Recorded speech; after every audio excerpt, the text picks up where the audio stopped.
Fala turma, muito boa noite, seja bem-vindo, muito bem-vinda.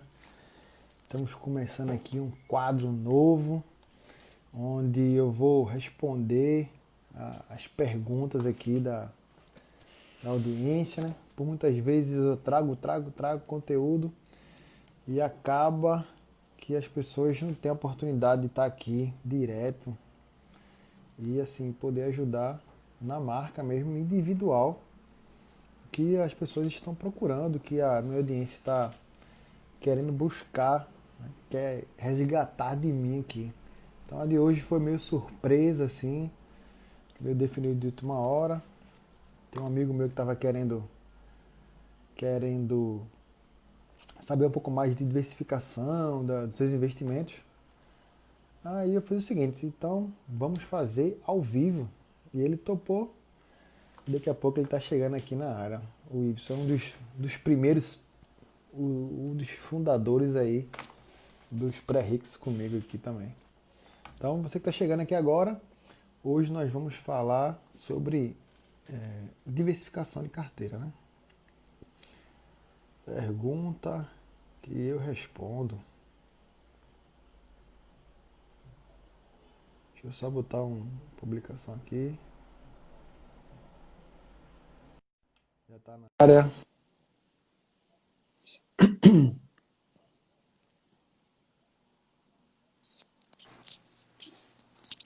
Rapaz, que satisfação enorme receber um convite desse em plena segunda-feira. Fala, meu garoto. Beleza, meu velho? Valeu aí por ter aceitado de última hora aí essa sacada aí. Tá me ouvindo bem? Tá tudo certinho? Tá tudo tranquilo, tô ouvindo bem. Vai ser diversificação. É aberto, né? O tema de hoje é aberto. Eu vou falar aqui com o Y, mas depois que a gente acabar aqui, outra pessoa quiser entrar, a gente vai estar disponível também para responder tudo. Valeu, Renata. Então, fica à vontade também para perguntar. Tem uma caixinha aqui de perguntas para facilitar aqui a nosso entendimento aqui do nosso dia a dia. Tá contigo, meu garoto. Diz o que tu quer saber.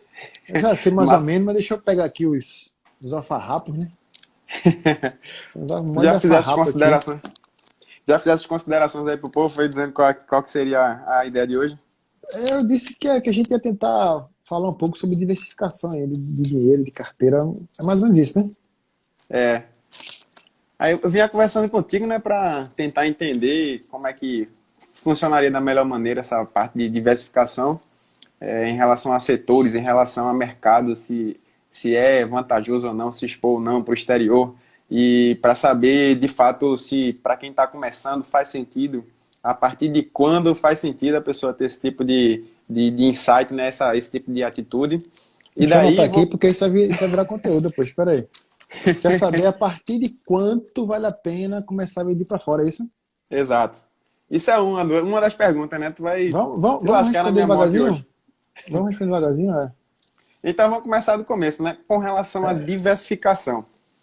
Eu acho que essa pergunta é anterior à de investimento no exterior, né? Que investimento exterior já está no nível lá na frente, né? Então, o investimento no exterior não deixa de ser uma forma de diversificar também, né? E assim, eu não, eu tenho há pouco tempo dinheiro investido no exterior. Eu não tinha esse, deixa eu abrir aqui o material, né? Eu não tinha dinheiro investido no exterior, né? Não tinha. Eu vim fazer isso em 2020 e graças a Deus que eu fiz em 2020, porque as coisas aqui tudo caiu, né? Despencou e lá fora a minha escolha lá fora foi investimentos em empresa de tecnologia e, pô, não tinha como dar errado. Facebook, Google e Amazon foram as que mais cresceram. E assim, foi o que deu uma rebalanceada boa, apesar de eu ter me exposto pouco lá fora, né? Então, vamos lá, tu quer saber sobre diversificar, né? Aí eu abri aqui o Uhum. material que eu tenho, que eu consigo me dar uma lógica aqui, né, de sequência. O primeiro passo não tem jeito, é reserva de emergência, é você construir ali uma segurança, beleza? E essa segurança hoje, né, a literatura fala 6 meses, 12 meses, enfim, não é bem esse martelo batido aí, prego virado, né? É o seguinte, vai depender da sua recorrência de dinheiro que entra. Então, se você tem a certeza que o dinheiro vai entrar todos os meses, você pode, inclusive, fazer menor do que 6 meses. E se você é autônomo, e o seu dinheiro ele acaba entrando um mês mais, um mês menos, depende de comissão de vendas, aí você tem que esticar esse prazo para 12 meses. Aí o pessoal faz a média, né? Pô, se é 1 ou 12, divide por 2 dá 6. Então, construiu reserva, beleza. Depois da reserva, antes de ir para ações, antes de ir para renda variável, é importante a gente buscar rendimentos no crédito privado ainda, em LCI, em LCA, em CDB. Eu vi por esses dias um CDB do banco RCI. Eu nem olhei que banco era, mas ele estava pagando 140%. Ou seja, isso do Selic, do CDI, né? CDI, né? Ou seja, dá para você ainda ter posturas na renda fixa ainda com perspectiva de ganho. Ainda na renda fixa, ainda com a certeza que vai receber um pouquinho todo mês, ainda com a certeza que daqui a 2, 3 anos, que quando você, normalmente, quando você consegue umas taxas boas, esses prazos acabam ficando mais longos, né? Sua liquidez diminui, né? Daqui a 1 ano, daqui a 2 anos. Um LC, por exemplo, de 90 dias, de 120 dias, 180 dias. Enfim, então ainda no crédito privado, né? O próprio Tesouro Direto, né? O programa Tesouro Direto tem 3 modalidades de títulos importantíssimas lá que dá para você fazer jogada. Tem, por exemplo, prefixado agora para 2023, que está pagando 4,25. Se você fizer as 4,50 e pouco. Se você fizer as contas, é o dobro da Selic hoje. Então é 200% para 2 anos. É 200% para 2 anos. E assim, você não consegue 200% para 2 anos em ação fácil. Não vai achar, eu comprei, não vai. Não vai. Achar a Então, nova Magalu, né? você vai trabalhar bastante o crédito privado ainda. Depois, antes de partir para renda variável, começar um pouquinho com proteção. Aí vai fundo em ouro e vai comprando ação, ao passo que vai também construindo uma proteção, né? Porque uma coisa é renda fixa, reserva para você comprar mais coisas enquanto está barato. Outra coisa é o crédito privado para atender suas demandas de curto, médio prazo, 2 anos, 3 anos, com o crédito privado. Outra coisa é a proteção para a renda variável. Eu acho que essa deve ser principalmente a sequência que você deve adotar para cada tipo de investimento. Ah, massa. Show de bola. Então, com a- essa instabilidade política e econômica que a gente vive hoje, atualmente, ela está acima do que é normalmente esperado, né? A gente sabe que investimentos a gente já não tem uma certa previsão, né? Já é imprevisível por si só, o futuro é impenetrável. Mas aí hoje, com essa incerteza exacerbada, maior ainda, qual seria uma estratégia para as pessoas que se consideram de arrojado, de médio para arrojado? Eu Deixa eu descobri que eu só, não sou tão arrojado, meu mesmo, depois dessa deixa, pandemia. deixa eu só pedir para a Renata colocar a pergunta dela na caixinha, porque eu consigo te responder aqui, né? Pensando e não consigo acompanhar a pergunta aqui, senão vai ficar complicado para mim. Vamos lá. Nessa incerteza, tu quer saber o que seria de arrojado ou não, é isso? Então, Quanto seria arrojado? com a pessoa, vou dar meu exemplo. Eu me considerava arrojado até viver uma crise, né? Tu sabe que eu sou moderno no mundo dos investimentos, 1 ano e um pouquinho, e aí faz com que a gente, à medida que vai aprendendo, que vai sentindo o mercado acontecendo, você acaba que começa a se expor mais, né? Ficar mais afoito. E aí, para a pessoa que se considera de médio para arrojado, tá naquele limiar ali, qual seria a proporção que tu diria que, pô, essa proporção aqui é bacana para esse cara de, sei lá, 40, 40, 60, 50, 50? Vê bem, Edson, dar uma porcentagem é entender muito bem sobre os investimentos, sobre a carteira, sobre tudo, né? Isso é quase impossível, porque cada um tem uma. Por mais que você. Não existe só o conservador, o moderado e agressivo. Não é bem assim, né? Existe o conservador que quer experimentar, existe o moderado que não quer perder, Existe o agressivo que tá nem aí, que tem muita força de dinheiro entrando, e ele tá nem aí. Ele quer arriscar mesmo. Então, definir só em três é muito preso isso, entendeu? Então, a ideia aqui é o seguinte: eu gosto de olhar para Pareto, tá? A teoria de Pareto, a lógica de Pareto. E se você parar para pensar, não necessariamente 80-20, 80-20, que é Pareto, eu gostaria de partir de Pareto para dar uma lógica de porcentagem. Partir de Pareto. Pareto fala o seguinte, né? 80-20, né? 20% do que tu ganha é baseado em 80% das coisas que tu faz, né? Tu conhece Pareto, né? A regra Conheço. do 80-20, pronto. Para quem não conhece aqui, depois fala comigo que a gente tenta abrir uma lógica, então pesquisa depois. A regra de Pareto, né? Então, eu sugeria uma pessoa conservadora, pensando como Pareto, né? 80% em renda fixa, 20% em renda variável. Conservadora, não quer perder muito, mas já quer experimentar o mercado. Se você não é nem conservadora, é 100% em renda fixa. E não tem problema nenhum com isso. Tá? Não tem problema nenhum com isso, não. Mas se você quer um pouquinho de arriscar, 80% em renda fixa, boa parte em renda fixa, boa parte, e 20% em renda variável. E digo mais, esses 20% em renda variável é 80% em empresas grandes, sólidas, e 20% dos 20% sim que é alguma coisa de small cap, alguma coisa desse tipo, né? Beleza? O meio conservador ainda, mas já partindo para o moderado, eu colocaria meio a meio, que é onde eu estou tentando buscar a minha. Estou tentando baixar também meu nível de arrojado hoje para quase meio a meio, né?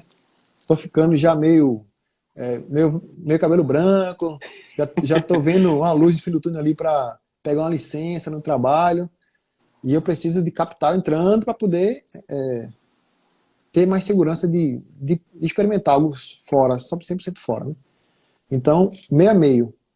E eu acho que meio a meio é ideal hoje, para quem já entende alguma coisa, como eu te conheço, né? Porque é o seguinte, ao mesmo tempo que existe muita incerteza, existe muita oportunidade.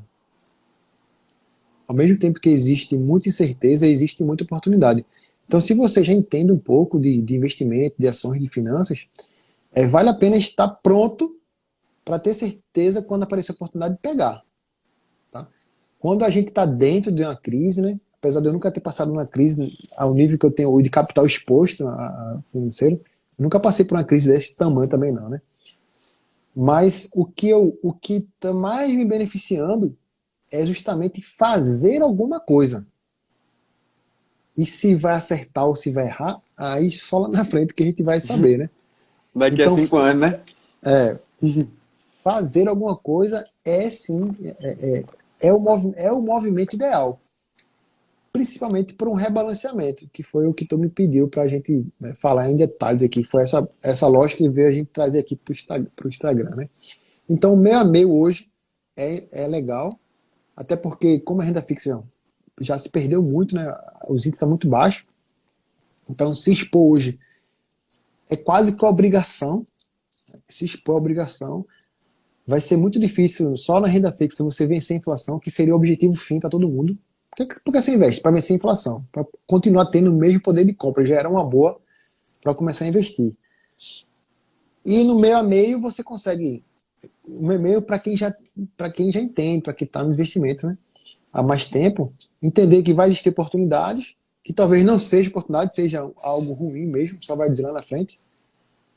E ao mesmo tempo você está ainda com um bom capital assegurado na renda fixa. E uma pessoa mais arrojada, aí eu invertiria Pareto, colocaria 80% em renda fixa, em renda variável, e 20% em renda fixa apenas. Pressão. E eu acho o seguinte, que não necessariamente a pessoa é 100% conservador, é 100% moderado, 100%. Quanto mais conhecimento você vai tendo, menos medo, consequentemente mais segurança, e as suas decisões vão melhorando, né? O que vai valer isso é a prática. Massa. Com relação a setores, aqui, já que a gente está falando de diversificação, dentro somente do mercado de ações. Depois tu fala um pouco sobre, se tu quiser falar de um pouco de exterior, se tu quiser falar sobre fundos imobiliários e afins, mas especificamente falando em ações, né? Dentro do mercado de ações. a setorização, não, a variabilidade dentro dos setores. Como é que tu enxerga isso de uma maneira mais. Para a gente escolher, na hora de escolher, como é que a gente faz para diversificar e se expor menos ao risco? Então, aí eu vou lá na pirâmide de Maslow. Já ouviu falar na pirâmide de Maslow lá, já? Primeiro, as necessidades essenciais, né? É, Sobrevivência. deixa eu anotar a tua pergunta aqui, porque isso vai virar conteúdo depois, né? É, qual, qual a Com, decisão de escolha, né? é, Como eu começaria a escolher, né? os setores. Como escolher os setores? Então, aí eu uso não, né?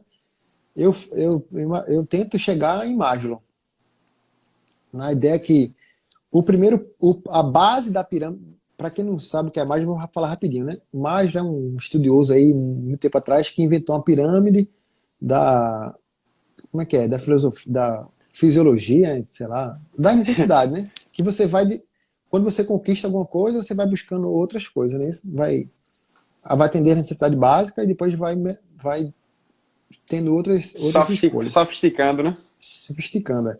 Então, na base da pirâmide, de nós, seres humanos sobreviventes, aí, sei lá, né? É fisiologia, é segurança, é alimento. Confere ou não? Total. É você ter alguma coisa para comer, ter um lugar para dormir e ter água para beber, que seja, né? Então é o seguinte, quando você fala de comida, eu vou nos instintos básicos, né? Caçar para comer. Então, quais empresas hoje no mercado financeiro têm essa atende essa base da pirâmide? Então, são M. empresas do ramo, Dias. são empresas do ramo alimentício, porque até que prova o contrário, se a empresa for saudável, se os números lá da contabilidade tiver menos dívida e tudo mais, que você consegue olhar em sites até gratuitos, né? Você vai estar ali passando por crises. Porque, de alguma forma ou outra, as pessoas vão continuar se alimentando. E as empresas de alimento são mais robustas às, às crises, né? Às necessidades básicas do ser humano. E segurança. A insegurança que eu quero trazer aqui é moradia. Aí você vai, mas os fundos imobiliários não estão com essa performance toda. Eu sei, mas tipo, não... E os fundos logísticos de empresas como a Amazon, como Magazine Luiza, que estão usando os fundos de galpão, os fundos logísticos, né? Não sofreram tanto assim também, né? O volume de dinheiro saiu do mercado por incertezas e impactou outras coisas, mas existe essa, essa base da pirâmide de segurança, né? De alimento e segurança.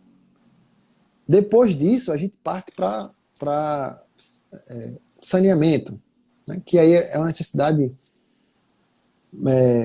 menos básica, né? É básica, mas o Brasil hoje não é totalmente saneado. Foi inclusive aprovado por esses dias aí a nova lei do saneamento e tal. Então tem empresas do ramo de saneamento, de energia, que vão.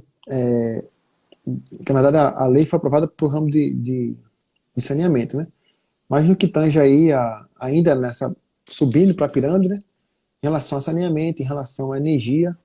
Então são empresas que vai atender uma demanda básica ainda da, da sociedade, da humanidade como um todo. Então aí vem empresas dos setores elétricos, vem empresas dos setores de energia, tá? Então, e subindo a pirâmide, a gente vai para social, né? Porque o Mário fala sobre fisiologia, segurança social, autoestima, e lá em cima do topo é autorrealização, né?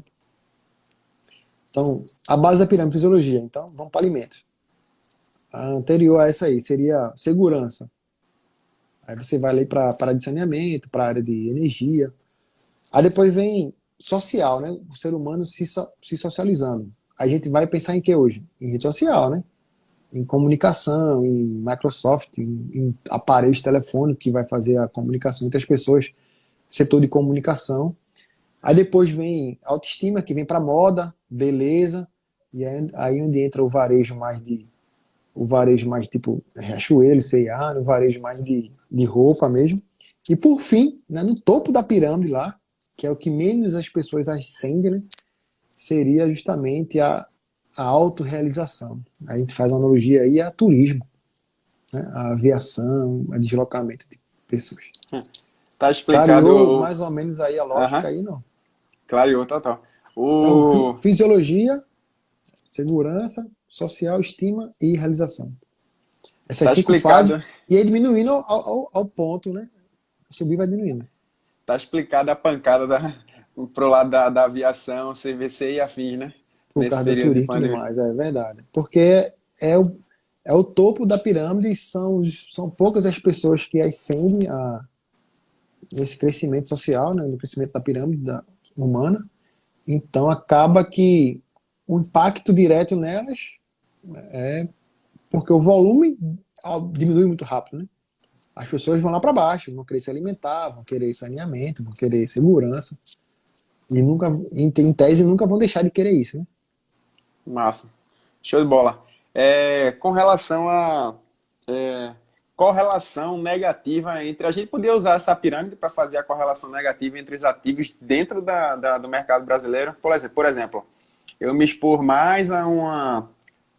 Eu me expor de maneira equiparada a quem está na base e a quem está em cima. E daí, quando acontecesse coisas igual aconteceu agora, Corona, e aí essa daqui vai cair muito, aí eu pego, diminuo um pouco aqui e aumenta aqui. Seria uma estratégia bacana. Deu para entender o que eu perguntei, não?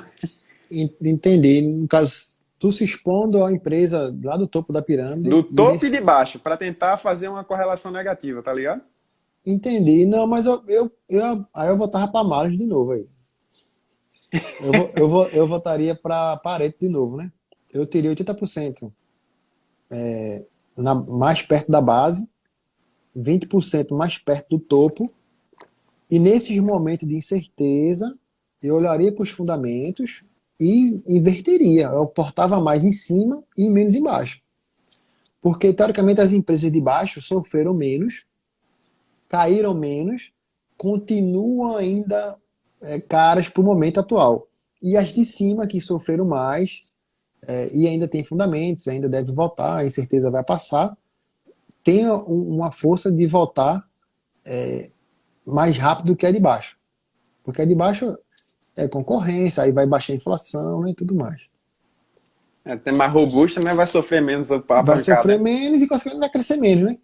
E vai se recuperar mais lento também. São empresas grandes. O Danilo quer um livro de assuntos que vai das necessidades básicas até as mais sofisticadas. Rapaz, Danilo, isso aí é É mistura, fisiologia, né? é mistura de conhecimento, é negócio de biologia com química, com administração. Eu não sei bem, deve ser Xavier lá, pai da administração, deve ter alguma coisa desse tipo aí. E tu pergunta outra coisa, né, sobre ações binárias, né? Eu não trabalho com operações binárias, não. Né? Paridade de moedas, essas coisas, Forex. Isso foi em 2013, 2014, quando eu operei e vi que o meu emocional não aguenta isso não, eu parei de fazer. Fazer, Rapaz, fazer com 50 reais, com 100 reais é bom, vou fazer com 1.000, 10 mil, aí o negócio deu pane e preferi parar. massa. Ó, deixa eu ver, eu anotei aqui umas perguntas para tu. Então esse negócio aí da carteira, entendeu a lógica aí? Entendi. Aí tu falou Se de. a tua posição hoje está 80% mais perto da base, 20% mais perto do topo, tu já está numa proporção boa, né? Vamos dizer assim, né? Uma proteção, uma posição mais segura, venhamos e convenhamos. Então, vale a pena, já que está nessa proporção, aportar em cima, porque o processo de crescimento é maior. Agora, se for para reduzir exposição, se a lógica for reduzir exposição, aí reduz a exposição de cima.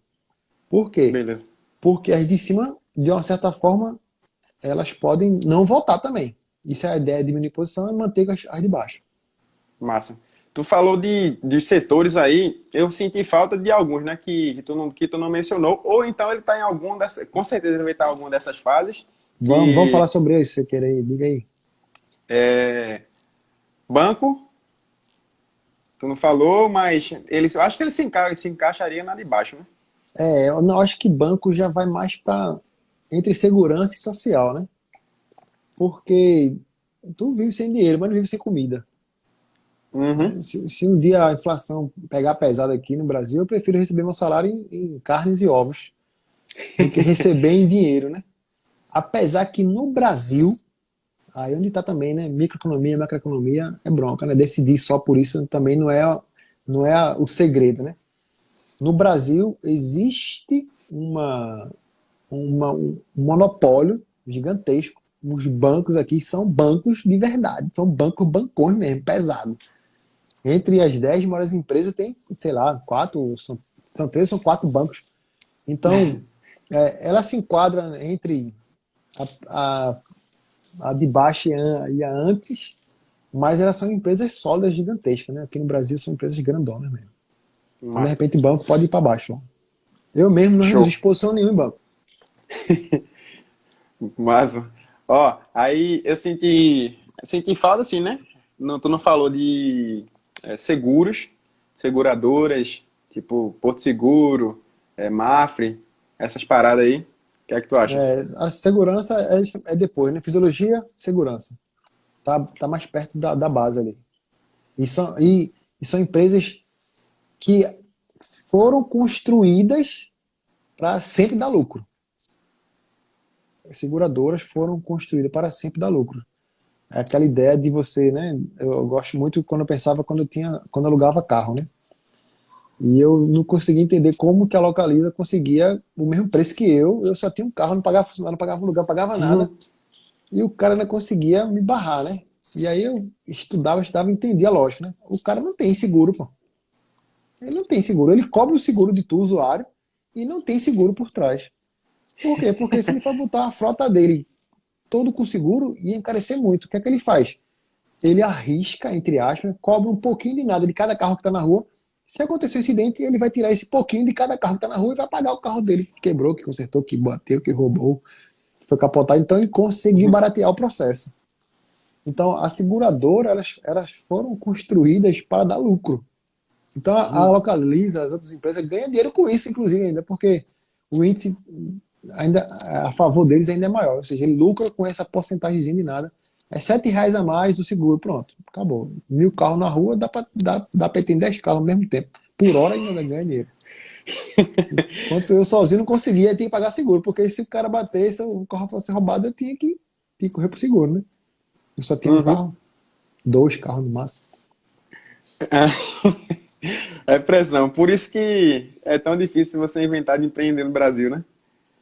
É Né? No muita. Brasil mas para pensar assim não, para pensar assim não, senão a gente não vai para frente Não, não. mas vai mesmo assim, pô. Faz parte do processo. Né? É, faz parte do jogo. Ó, eu tava olhando outro dia, acho que foi Saulo que postou falando sobre. Não foi Thiago Reis.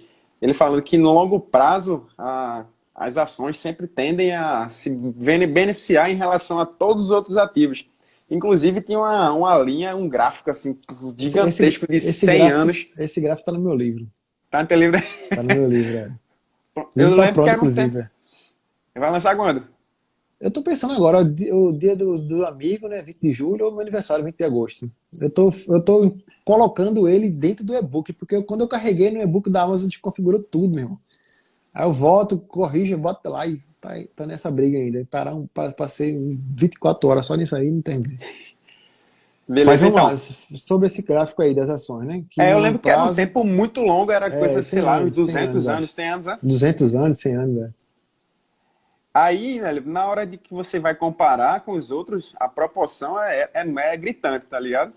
E aí, qual é a tua dica com relação a isso? O cara deve se expor realmente, não deve se expor, vai Não, não, diversificar.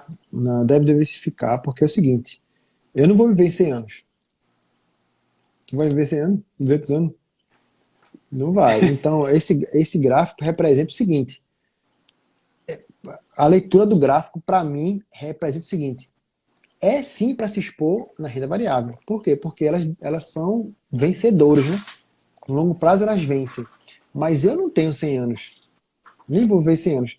Pelo contrário, eu vou viver das ações ou dos meus rendimentos por 20, 30 anos apenas. Do 0 aos 20, eu não sabia de nada, estava na casa dos meus pais, vivi do dinheiro deles, entre aspas. Dos 20 aos 50, a minha força de trabalho, que fez eu juntar dinheiro. E dos 50 até eu morrer, eu vou me beneficiar do que eu juntei. Então, a minha fatia desses 200 anos de ação aí é muito pouca. E quando eu precisar usar essa fatia, a gente tiver uma recessão, eu vou passar 5 anos de liso, 10 anos de liso. Então, a ideia é a seguinte: ter ações faz parte do jogo, é diversificação. Ao longo prazo, elas desenvolvem esse crescimento, né? Ela tem esse poder. Nós, como seres humanos, né? Como sociedade, né? Porque eu gosto de pensar em investir em ações, Y, quando eu jogava Age of Empire. Eu gosto. Então, é o seguinte, é o cara que conseguiu ali melhor se proteger, é o cara que conseguiu fazer um exércitozinho legal, é o cara que é, se prote... fez tecnologia para os seus armamentos estarem melhores. Então, é aquela ideia de um reino, né, um feudo derrubar o outro, um feudo derrubar o outro. Tanto que, se você for de banco aí, né? Por esses dias eu postei a poupança Bamerindos. O banco Bamerindos nem existe mais.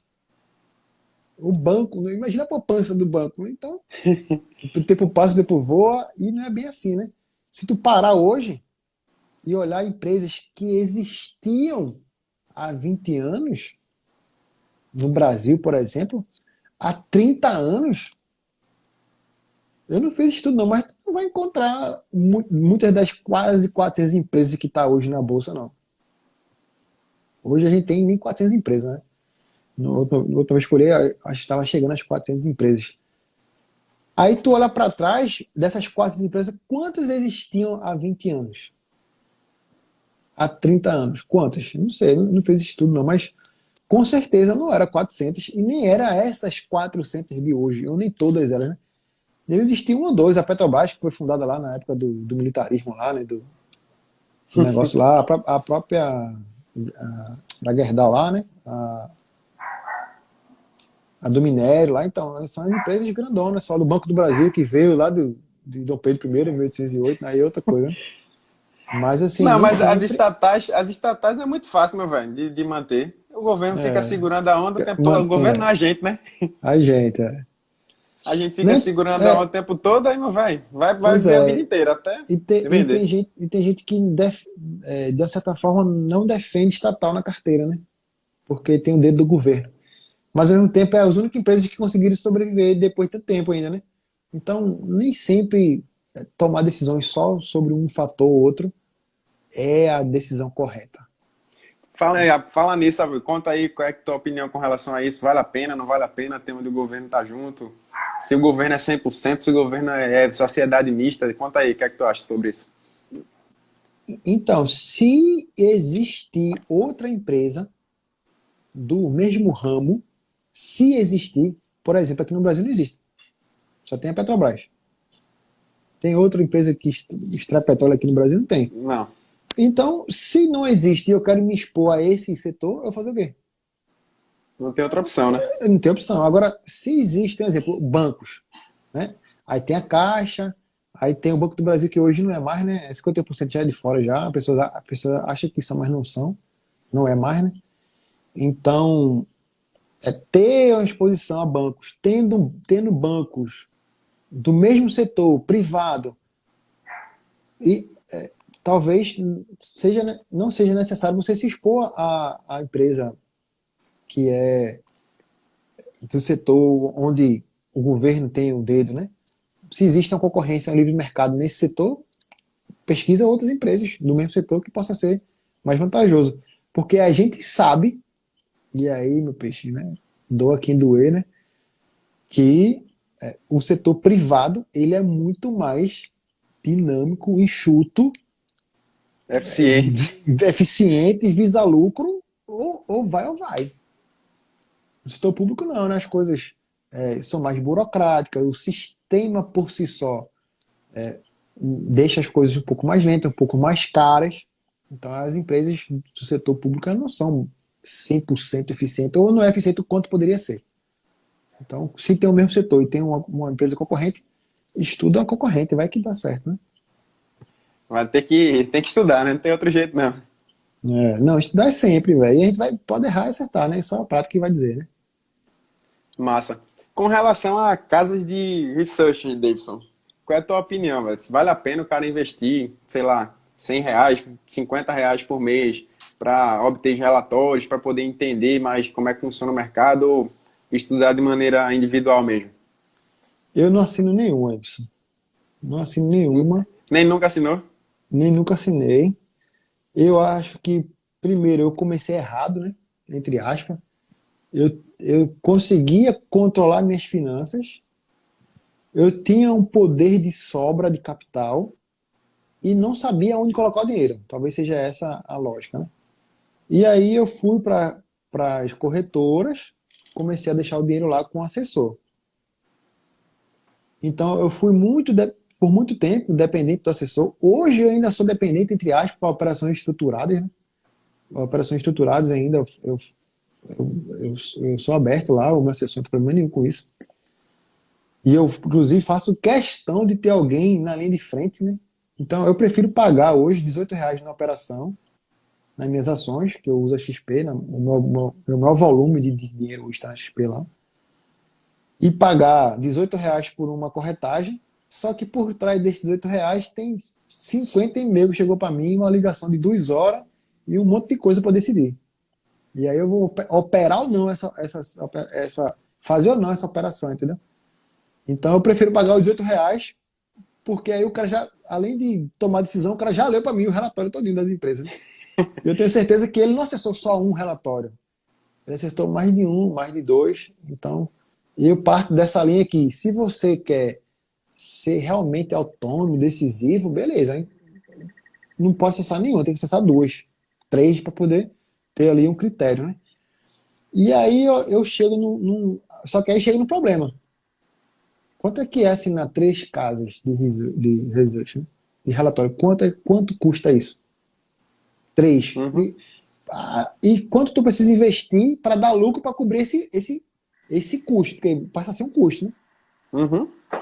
É melhor falar comigo, eu te mostro ali uma plataforma de um amigo meu, chamado Segredos Financeiros, tu paga o preço de uma e ele tem uma planilha lá e te ajuda a tomar decisões também. Eu acho mais barato, entre aspas, você pagar por essa assessoria, se for o caso, com alguém te tomando decisão, te alimentando de informações. A não ser, aí vai, né? Se esse somatório do teu capital investido vale a pena. E aí quanto é que é isso, Davidson? Eu não sei lá, 1%, 2%. Se eu vou investir R$ 1.000 em ações e pago R$ 60 de casa de research por mês, eu acho que não faz sentido, não. É melhor colocar no ETFzinho, POVA 11, Small 11, quando tiver ali 20 mil, 40 mil, 50 mil, que seja, né? Aí, pô, agora 50 mil, vou movimentar R$ 50.000. Pagar R$ 60 para movimentar 50 mil, beleza. Agora pagar R$ 100, duas casas de já, 50 cada uma, né? Para movimentar R$ 200 em ações, R$ 500 em ações, vai movimentar uma vez a cada 3, 4 meses, não faz sentido, não. Eu acho que esse custo não pode chegar, tem que ser tem que ser bem disparidade, né? Gastar pouco para poder movimentar muito. E não o contrário, né? Gastar muito para movimentar pouco. É melhor fazer sozinho, estudar e fazer. Vai escolher uma empresa mesmo, duas? Não é não? Massa. Show de bola. Ó, tu tava Deixa eu falando super aí. perguntar aqui, quanto é que tu paga na que tu usa lá? Sem querer falar o Eu, nome, né? Que a gente não ganha nada com isso aqui. Eu sei eu que pegou um paguei, plano aí anual, não sei o que, não sei o foi, que. foi 3 anos, eu paguei R$ 200 pelos 3 anos. Então foi bom. Assim vale a pena, porque deu o quê? Deu R$ 8 por mês. Eu fiquei pagando R$ 20 por mês durante. Não, foi 240. Foi R$ 20 por mês durante um ano. Eu pagava 3 anos, né? Ou Esse seja, um ano pagou três. 3 vezes 8, 24. Então, tá pagando R$ 8 por mês para ter acesso a relatório mastigado, melhorado, alguém que está lendo, analisando. R$ 8 por mês, beleza. R$ 8 por mês, beleza. Que é o preço que Ele, o TED que eu pagava há 2 anos para mandar dinheiro. Eu mandava TED e pagava R$ 12 no Bradesco. Não sei se as outras também tem, mas o cara pode mandar a pergunta, tá ligado? Por e-mail. O cara manda a Entendi. pergunta por e-mail bem específica, eles respondem. Tem um cara, meu irmão, que eu sigo. Eu vou falando aqui, cara é gigantão demais, chamado Quero Ficar Rico. Eu conheço, ele é daqui, tá ligado? De É Recife, né? daqui, pô, ele mora no Paiva ali, né? Já tentei falar com ele no chat, mas ele não entendeu, não. Eu sou pequeno ainda. É o seguinte, esse cara, meu irmão, uma vez na semana, duas vezes no mês, a cada 15 dias, ele pega uma empresa, meu irmão. Ele pega uma empresa e deixa só o esqueleto. Só o esqueleto. E deixa salvo lá no Facebook dele, no YouTube, no Instagram. Meu irmão, ele pega a empresa, ó, a empresa é isso, é isso, é isso, é isso. Começou assim, assim, assim, terminou assim, assim, assim. Hoje vale assim, assim, assim. É corporativo, não é, não sei o que, não sei o que. Ou seja, quer, tá aqui. Não quer, tá aqui também. É essa preto no branco aqui. Então, para decidir assim o outro, vale a pena, né? Então, ele faz isso, ele destrincha muito isso aí, velho. Pega a empresa e desseca mesmo. De Bota graça, de graça. o raio-x dos pés à cabeça. Tudão. E ainda fala, né? Eu tenho posições. Pronto, aí skin the game. Aí compra o cara. Precisa nem ver o vídeo, vai lá só pro final, assim, eu tenho, pronto. Então, quiser acelerar o processo, né? Rapaz, eu pensei que ia dar uma polêmica retada. Eu vi o Gui Invest postou lá dizendo que Bolsonaro tinha posições na Oi. Aí eu postei lá, corre que ainda dá tempo de abandonar a posição. Eita, Aí eu rapaz. pensei que Bolsonaro ia vir doido pra cima de mim, eu disse, não, para não tornar esse negócio aqui um negócio político, né? Ó, É, deixa eu responder aqui umas perguntas aqui, por enquanto, peraí. dá Eu vou botar aqui e tu me ajuda a responder isso, que tu é desenrolar também. Olha, a reserva tem de ser prioridade na montar estratégia sozinha é difícil, né? Então, Renata, né? Renata Freitas, fala comigo no privado. Eu vou fazer uma aula para esses dias. Eu vou abrir a conta na corretora, vou mandar o dinheiro do banco digital e vou comprar o Tesouro Selic. E vou filmar isso aí e aí não tem mais volta não, né? Que eu vou comprar o Tesouro Selic e vou abrir uma conta do zero e vou mandar o dinheiro para lá. E não vou pagar nada por isso. Ou posso fazer hoje em dia pelo próprio banco, né? Deixa eu voltar aqui. Eu postei no meu Instagram esses dias não, foi na semana passada já, o ranking das 10 mais que operaram o Tesouro. E depois eu pesquisei uma a uma, fiz questão de pesquisar uma a uma e saber se elas cobravam ou não. E tá aqui, ó. O primeiro lugar, Rico, foi a que mais operou Tesouro Direto, não cobra nada. Segundo lugar, Ex-Invest, foi a que mais operou Tesouro Direto, não paga nada. XP Investimento, foi a que mais operou Tesouro Direto, no terceiro lugar, não paga nada. No Tesouro, né? Nada no Tesouro. Quarto lugar, Modal. Quinto, Banco do Brasil. Sexto, Clear. Sétimo, Itaú. Oitavo, Santander. Nono, Inter. E décimo, Caixa Econômica Federal. Você, para construir reserva de emergência, necessariamente não precisa ir para uma corretora. Melhor, para uma corretora independente, né? Você pode partir para a corretora do seu próprio banco. Desde que hoje seja Banco do Brasil, Santander, Itaú, Caixa. Esses bancos, por exemplo, hoje não cobram nada para investir no tesouro. Então, se você quer construir reserva de emergência, começa pelo o seu bancão, desde que ele não cobre nada. E junta pelo menos 6 meses dos seus custos fixos. No Tesouro Selic, e ponto final, porque se eu for falar porque é outra live, né? é pressão. Previsto no CDB de liquidez diária no Sofisa a 110% de CDI. Ótimo, ótimo. Pode ser também no Sofisa, sem problema nenhum. A única ressalva é o seguinte: o Sofisa é um banco privado, beleza? O Tesouro é um banco público. Vamos pensar nessa lógica aqui, didática, né? Então, se alguma coisa acontecer com o Sofisa, você não vai perder o dinheiro. Você vai só esperar 40, 50, 60 dias para ter o dinheiro de volta enquanto isso ele não está mais rendendo. Por quê? Porque o Sofisa passou por algum problema e o FGC, o Fundo Garantor de Crédito, foi socorrer o Sofisa. Socorrendo o Sofisa, o seu dinheiro parou de render e vai esperar 40 dias para receber. Somente isso. Enquanto no Tesouro, não. Não tem esse risco, né? Olá, boa noite. Responde logo essa daí. A desvantagem de comprar e vender dólar há desvantagem. Você vai pagar IOF, vai pagar imposto, né? O ideal de investir em dólar, se for essa a pergunta do Alberto aí, o Alberto, inclusive, é aqui também, da Vila, né?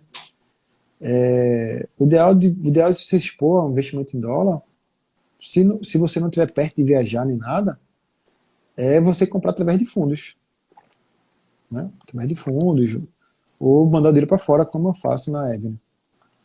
Mas Tá ter patrocinado dólar, pela Avenito, né? rapaz, queria eu. É sacanagem. É porque, meu irmão, com suporte em português, velho, e com 10 corretagens grátis que eu ganhei do curso que eu fiz, vai fazer o quê, né? Beleza. Ó, Inclusive, se eu mandei pra liga. tu as 10 corretagens também. Tá? Mas calma, pô. Eu tô muito jovem ainda. Calma. Ó, se liga. No início lá falou em diversificação. A gente como tá falando basicamente de diversificação aqui. E daí eu queria que tu desse tua opinião aí com relação à reserva de valor, se vale a pena investir em algum fundo de algum fundo de ouro aqui no Brasil, se vale a pena a gente estar se expondo diretamente a algum fundo fora do Brasil. O que é que tu acha a respeito disso? Então, a reserva de valor, ela tem um papel na estratégia, né? De segurar as quedas. Porque quando a galera da renda variável raiz e vai se manter a segurança hoje é ouro, né? É ouro, é dólar, que já vem sendo questionado, né? Porque o Fed lá imprime dinheiro como se fosse figurinha do Elmar Chips, enfim, né? E o Bitcoin também possa se passar por isso, né? Reserva de valor, né? Mas para o investidor iniciante que quer partir para ações, que de uma segurança, fundo de ouro mesmo, normal, sem, sem muita invenção, não. Sem muita invenção. Tem alguma indicação não, indicação de investimento aqui a gente não pode fazer, mas tipo, tem algum fundo É. para tu dizer, ó, olha para esse fundo, esse e esse aqui, pode ser que tu se interesse, seja de acordo Não, com a tua... porque depende da corretora. Vai na corretora, vê qual fundo ela tem de ouro e vê que tem menos taxa. Pronto. E por que na mesma corretora? Porque no momento de incerteza lá, que aquele fundo vai subir de valor, que tu vai ter que vender porque a tua estratégia hoje é 2% em reserva de valor. Aí, numa crise, foi para 4, 5. Tem que baixar essa exposição, né? Baixar essa exposição, então você vai ter que vender essa exposição e comprar o que caiu, né? Então, esse jogo aí tem que estar fácil na corretora do cara. O cara vai abandonar a posição e vai entrar em outra. Entendi, Entendeu? entendi, saquei. Ó, me diz uma coisa, vamos falar um pouco sobre investimentos em fundos imobiliários. Aqui no Eu Brasil, tô com podcast para sair disso aí, logo, logo. tá? Então, Aqui vamos no embora. Brasil, eu vi alguém postando essa semana falando sobre esvaziamento da Faria Limer. Não sei se tu viu Já, esse já, nome, já. Vi.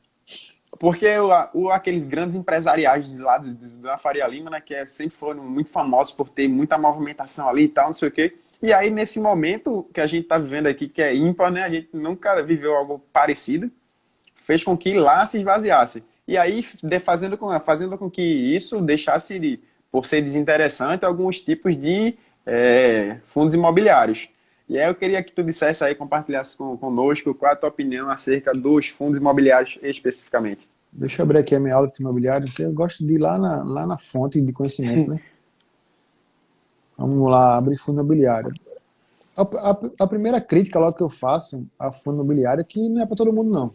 Não vou omitir, velho. Marlon, eu não sei o que é RDC, não, cara. Deve ser RDB, eu acho, né? Também Fundos tô imobiliários, ações, RDC. finanças, hábitos, fundos imobiliários.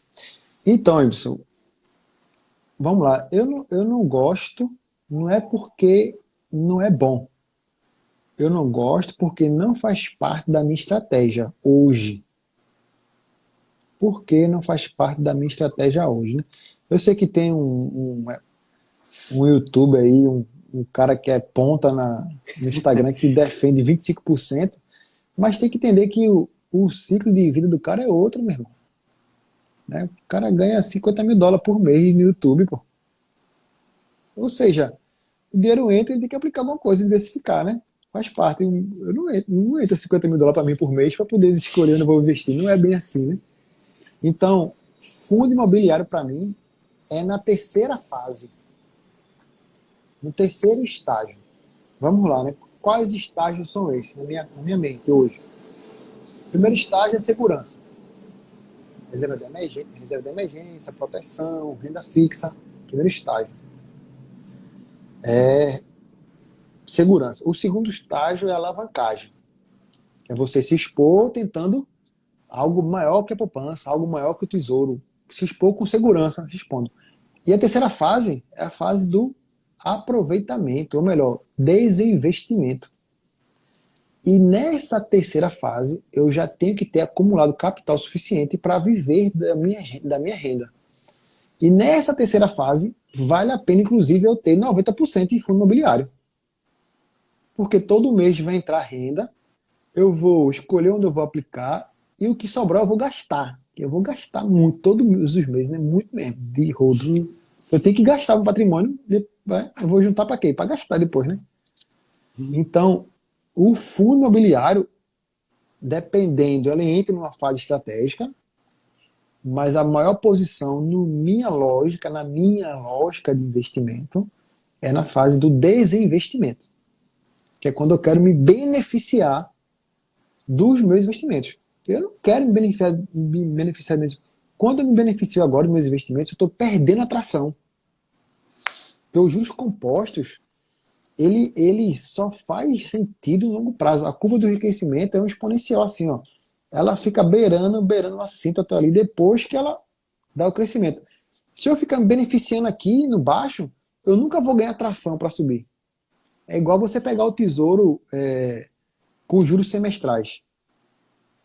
Eu estou me beneficiando agora. Não faz sentido para mim. Não faz sentido para mim. Eu não quero ver o dinheiro agora, eu quero que o dinheiro fique dentro para os juros compostos trabalhar para mim. E aí eu tenho uma curva exponencial. Então a lógica de não ter fundo imobiliário, de não estudar afinco, fundo imobiliário é essa, né? Mas se é o caso de estudar fundos imobiliários, a gente tem fundos de shopping, de hotéis, de galpões, de agências bancárias, tem fundo imobiliário que investe em LCI e CRI, tem fundos de fundos, tem fundo de hospitais, tem fundo misto. Tem fundo que é tudo que é jeito. Então, tem um site, caramba, eu deixei lá na minha aula lá, não vou lembrar. Founder Explorer?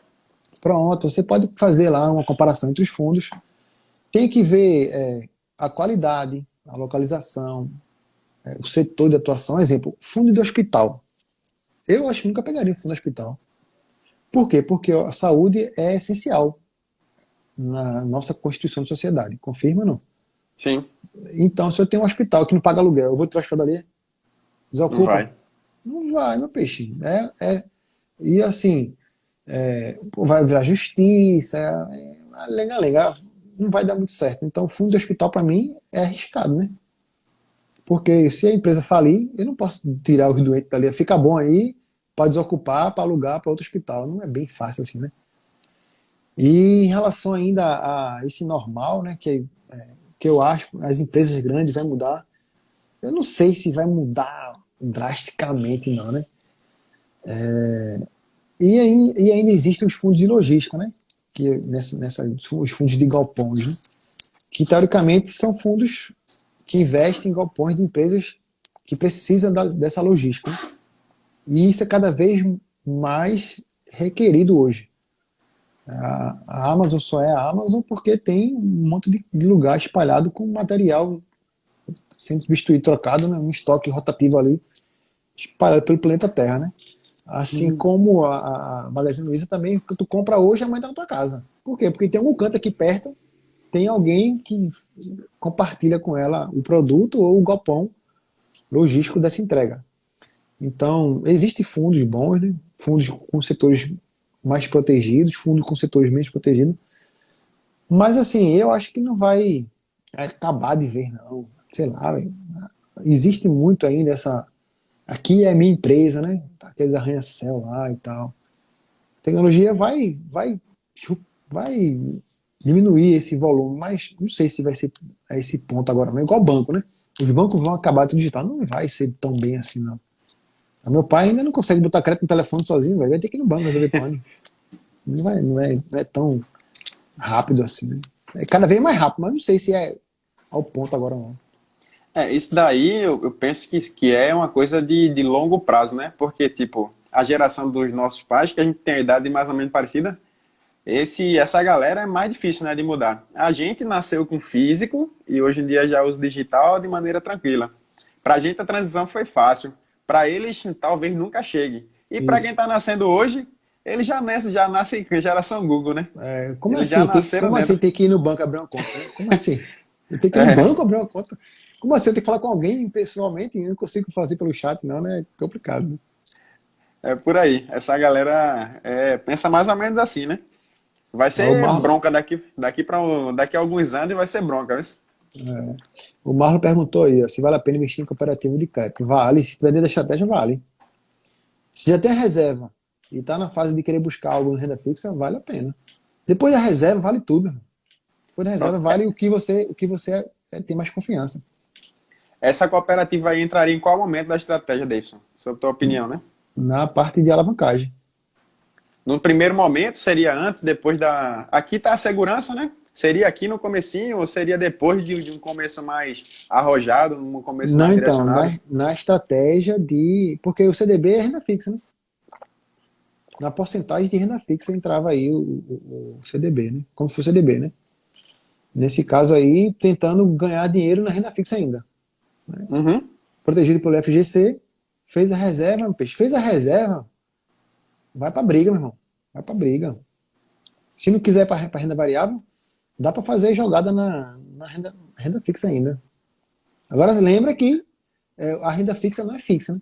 Nem o próprio Tesouro Selic é fixo, né? Ele vai variando com a Selic. Então essas empresas emitem dívidas baseadas na Selic, né? Se a Selic baixou, vai render menos. Se a Selic subir, vai render mais. O CDB, o certificado de depósito bancário, ele é o CDI, né? Acompanha o outro, né? Isso.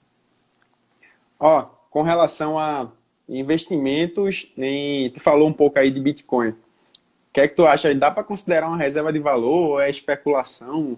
Ou a gente deve passar longe? Ou essa é o dinheiro do futuro? Qual é a tua opinião com relação a isso? A minha opinião não reflete a opinião verdadeira, né? Que seja logo dito isso aqui, né? Mas eu acredito que sim, que deve experimentar fazer parte da festa aí. Inclusive a Zi Oliveira, ela me segue um tempo e ela é adepta também ao Bitcoin aí, a moeda digital. Então é o seguinte, característica como reserva de valor, ele só perde ainda porque ele não foi provado pelo tempo, né? Apesar que ele já está ele foi criado na crise de 2009 e está passando muito bem, por sinal, nessa crise agora. Então, esse provar pelo tempo já está se provando. Mas ainda a desregulamentação, ao mesmo tempo, ela acaba sendo no mesmo sentido, né? Então, vale a pena, pelo menos 1%, fazer parte dessa festa aí, velho. 1% vai matar, não. 1% do capital você pode comprar os R$ 50 de Bitcoin, pô. Como, como foi a oscilação? Eu não cheguei a ver. Como foi a oscilação nesse período? Caiu igual todo mundo, caiu junto com o ouro. Caiu, o ouro Foi caiu, igual caiu agora? também. Foi. Ela Caiu falando junto com aí. o ouro e voltou mais rápido também, inclusive. Tá Tá guardando guardado Bitcoin Bitcoin aqui. agora. Assim. E só falta 1 minuto e 30. Você pode derrubar e começar outra, problema não. Se Tá um leste. Vamos embora então. tu quiser Eu aí, mas anotei aqui. se acabou as perguntas, Não, pô, você pode passar o dia todinho aqui. Pergunta a galera aí se eles querem continuar. Se quiserem, a gente passa, bota mais um aí. é, É, tem que só salvar, né, velho? tu que salva aí, né? Se eu não encerrar, ela salva sozinha? Salva, né? Acho que não. É melhor tu encerrar e salvar aí e Então, volta com pessoal, outra. fica aí que daqui a pouco eu volto. Eu vou postar, inclusive, essa aqui. Salva aí, Valeu. salva aí. Vou te derrubar e vou puxar de novo. Beleza. Valeu, pessoal. Projeto novo. A gente tá aqui tirando dúvida da audiência. Pergunta o que você quiser que a gente responde. Vou acabar aqui, que tá acabando esse tempo dessa hora aqui da live. Vou abrir outra live. Valeu.